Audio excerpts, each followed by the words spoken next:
October 12 তারিখ তিনি party নিয়ে আইপিএফটি নিয়ে সেন্ট্রাল এক্সিকিউটিভ কমিটি নিয়ে অধিবেশন সাহিত্যনি অধিবেশন অধিবেশনও তিনি চালাই যায় ঈশ্বর অমুকা একটা এলাকায় দিল্লি অভিযান 2019 আপনার কার্যক্রম ফাইনালি ভাবে প্রস্তুতি নভেম্बर मासाव दिल्लीयाव थानानै अभियान फायनायनि बागै आगेनो आबो जों साख्लायजाक आंहा आबोनि प्रस्तुति एक दुई हेंखाय फाइनाल एडिसि निर्वाचन आबोनि निर्वाचनी प्रक्रिया प्रस्तुति आगेनो आरो मुंखा आबोते आहामखाय बाहायखाय चालावनाय ताव तपसि पलिटिकेलि ताव डेभेलपमेन्ट दं माब्लाबो सालायजानाय तृतीय थाखाय पार्टीनि फान्ड आबो दिल्ली फाइनाल जे परिकल्पना राखा आबोनि पर्यालोचना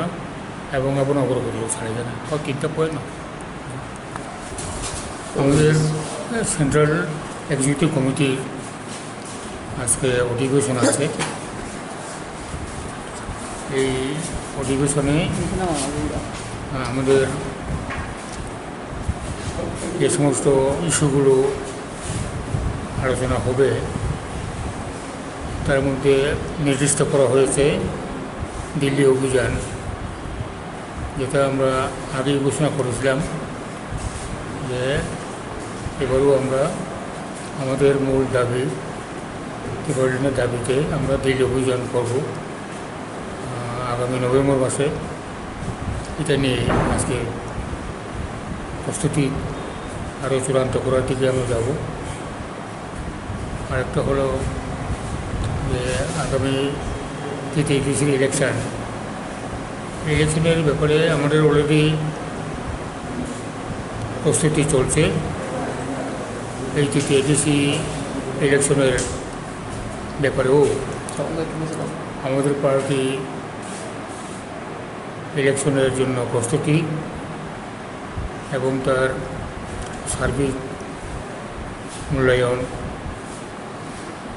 এবং যাতে করে এই এডিসি ইলেকশনে আইপিএফটি সব দিক দিয়ে ভালো ফল করতে পারে, তার জন্য প্রস্তুতির কাজগুলো আরও কী কী আমাদের দুর্বলতা রয়েছে এই দুর্বলতাগুলো কাটিয়ে উঠে যাতে ভালো করে ইলেকশনে কমপ্লিট করা যায় তার জন্য আমরা আজকে আলোচনা হবে।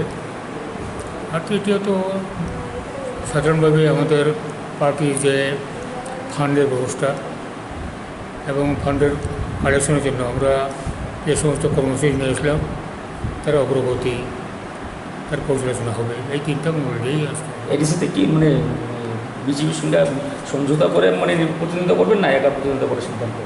এই ব্যাপারটা এখনই হ্যাঁ বা না বলা সম্ভব না, কারণ প্রত্যেক দলেরই যার যার স্ট্র্যাটেজি নিয়ে সবাই অংশগ্রহণ করবে এডিসিতে নির্বাচনে। এখন রুলিং পার্টি হিসেবে বিজেপি এবং আইপিএফটি আমরা আমাদের স্ট্র্যাটেজি ঠিক করব এবং প্রয়োজনে আমরা একাধিকবার আলোচনায় বসব এবং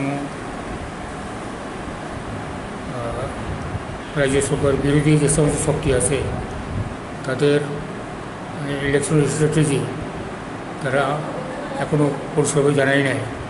এই ব্যাপারটাও আমরা লক্ষ্য রাখবো যাতে সব দিক দিয়ে আমরা নির্বাচনে ভালোভাবে লড়তে পারি এবং ভালো ফল করতে পারি। যদি বিজেপি আপনাদের সঙ্গে সহমত না আসে আসন সমঝোতার ক্ষেত্রে, এই ক্ষেত্রে দলের স্ট্র্যাটেজিটা কী হবে? দলের স্ট্র্যাটেজি কী হবে? বিজেপি আইপিএফটির মধ্যে তৃতীয় দেশে ইলেকশনে সমঝোতা হবে কি না এই ব্যাপারটা আলোচনা সাপেক্ষ। খালি আলোচনার ভিত্তিতেই আগামী দিনগুলিতেই এটা স্পষ্ট হবে। আমরা এখনোই বিজেপির সঙ্গে লড়বো না বা বিজেপির সঙ্গে না লড়ে একক লড়বো বা কী করবো, এটা আমরা চূড়ান্ত সিদ্ধান্ত নেওয়ার সময় এখনও হয় নাই।